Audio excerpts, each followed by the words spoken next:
कोई पुरानी याद मेरा रास्ता रोके मुझसे कहती है, इतनी जलती धूप में यूं कब तक घूमोगे। आओ चल के बीते दिनों की छाँव में बैठें, उस लम्हे की बात करें कि जिसमें कोई फूल खिला था। कोई पुरानी याद मेरा रास्ता रोके मुझसे कहती है, इतनी जलती धूप में यूं कब तक घूमोगे।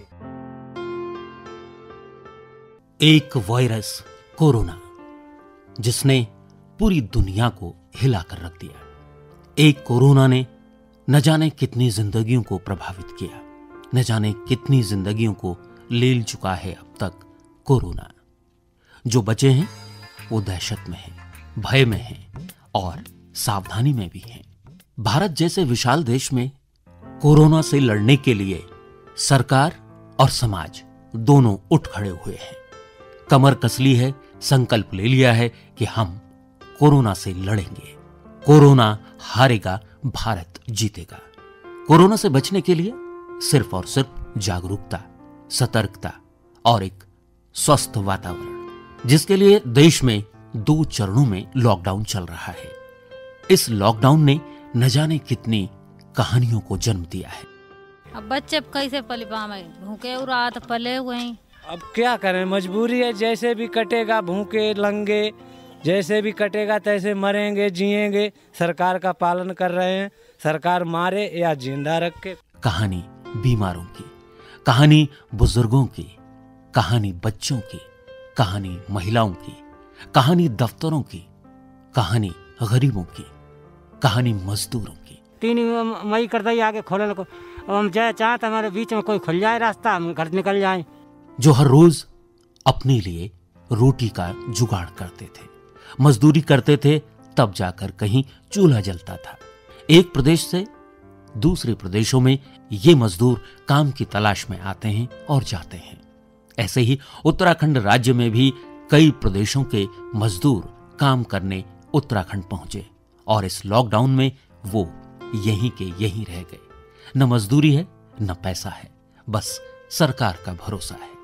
कोरोना संक्रमण काल से उपजी ये कहानियां कभी आंसू देती हैं तो कभी ढाढ़स देती हैं। घर पे बहुएं हैं, हमारे घर हैं, और लड़कनी है, लड़कनी की शादी करने को थी, वो पैदा कुछ हो ना पा, शादी कैसे हुई, कैसे हो ना। देहरादून के केशरवाला क्षेत्र में नदी में खनन के कार्य के लिए बाहर से मजदूरों की टोलियां आती हैं।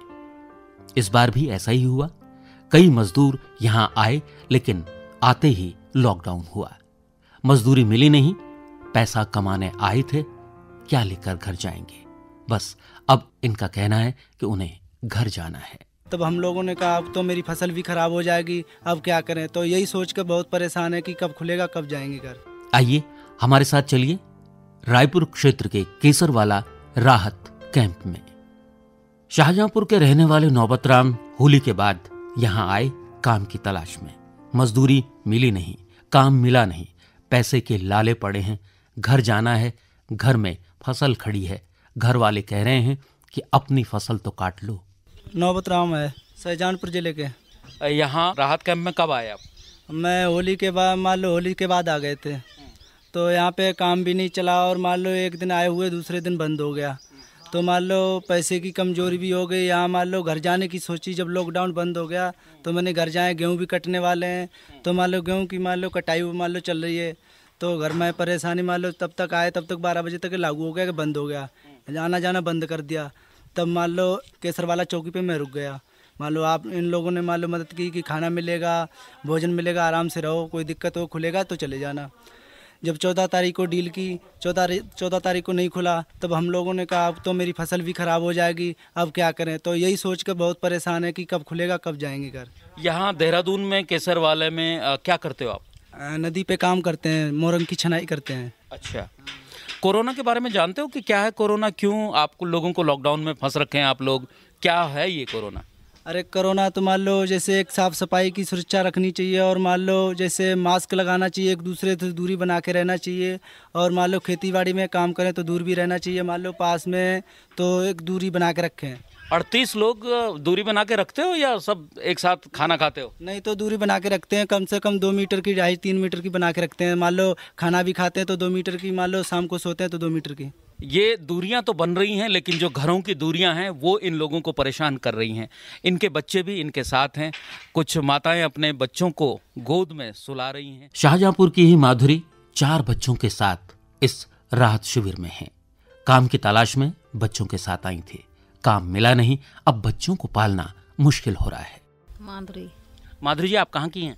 शाहजहांपुर के। कितने बच्चे हैं आपके साथ इस समय यहाँ? 4 बच्चे आप ही के साथ हैं यहाँ? हाँ। क्या करते हैं आप लोग? मौरंग की छनाई।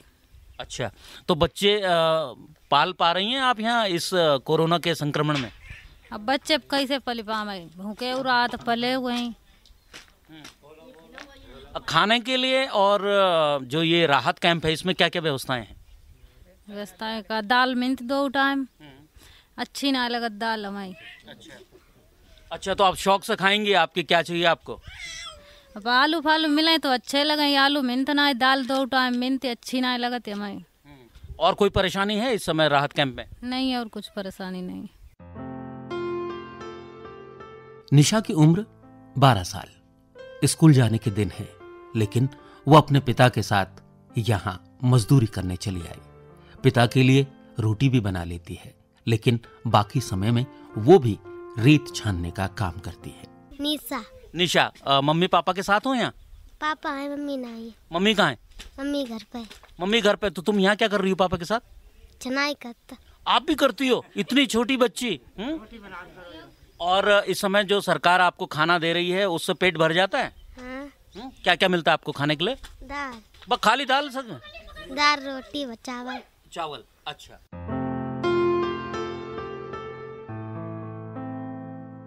ताराचंद दुखी हैं कि खर्चे के लिए पैसे नहीं हैं।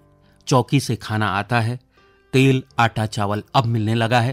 पहले खिचड़ी आती थी जो कि गर्मी के कारण खराब हो जाती थी। ताराचंद, आप कहाँ के रहने वाले हो? जिला शाहजहांपुर। यहाँ आए थे काम करने, काम भी चला नहीं तो पैसा भी नहीं है पास में, खर्चे के लिए दुखी है। और लॉकडाउन लग गया इसलिए फंस गए यहाँ पर। तो चौकी से खाना आना मिल रहा था, फिर वो भी नहीं 2-4 दिन से दे रहे। तेल भी नहीं है, 1 हफ्ता से नहीं दे रहे कि वो नहीं आ रहा ऊपर से तेल। तो आज लाए, फिर राशन दिया चौकी वालों ने। सुबह को खिचड़ी, सुबह शाम को भी खिचड़ी, दोपहर को भी खिचड़ी। वो सुबह को आ जाती है खिचड़ी, खराब हो जाती है, शाम तक महक जाती है, वही शाम फेंक दी। फिर तो यहाँ से सुबह हमने बोला कि आटा चावल कुछ मिलेगा नहीं मिलेगा, तो पुलिस चौकी पे बोले हाँ मिलेगा क्यों नहीं। तो फिर लेकर आ गए आटा चावल, मान लो बनाया खाया। और तेल नहीं मिला, आज भी नहीं मिला, पैसा भी नहीं पास में है जो कि मोल लेके आए। एक गरीब की चिंता सिर्फ नून तेल लकड़ी में है। कोरोना से डर लगता है कि भूख से? कोरोना से डर तो लगता है, कोरोना का बचाव भी कर रहे हैं। जब सरकार का पालन कर रहे हैं तभी तो यहाँ पे पड़े हैं, नहीं तो जा सकते थे हम, जबरदस्ती कर सकते थे, जा सकते थे। सरकार का पालन किया तो यहाँ पर पड़े हैं। सरकार ने वादा किया था कि 14 तारीख को लॉकडाउन खोल देंगे, फिर भी नहीं खुला। तो अब 3 मई किया, तो देखो क्या होता है अब आगे। अच्छा, मजदूरी नहीं मिल पा रही है, काम नहीं मिल पा रहा है, तो ऐसे में क्या करते हो, कैसे दिन काटते हो आप लोग? अब क्या करें, मजबूरी है, जैसे भी कटेगा, भूखे लंगे जैसे भी कटेगा तैसे मरेंगे जिएंगे। सरकार का पालन कर रहे हैं, सरकार मारे या जिंदा रखे। सरकार जो प्रयास कर रही है उससे संतुष्ट हैं कि अभी कुछ और चाहिए? नहीं, संतुष्ट तो रहेंगे, करेंगे क्या, मजबूरी है सामने। सरकार से ऊपर थोड़ी जाएंगे, भूखे रहें या कुछ भी रहें, सरकार से ऊपर नहीं हो जाएंगे हम। इस पूरे कैंप में मैं देख रहा हूं कि आप लोग, जो कोरोना का डर है वो आपको कहीं नहीं सता रहा है। किसी ने भी मास्क नहीं पहना हुआ है, कोई भी अपना अंगोछा मुंह पे नहीं लगा रहा है। सोशल डिस्टेंस पता नहीं आप लोग रखते हैं कि नहीं रखते हैं?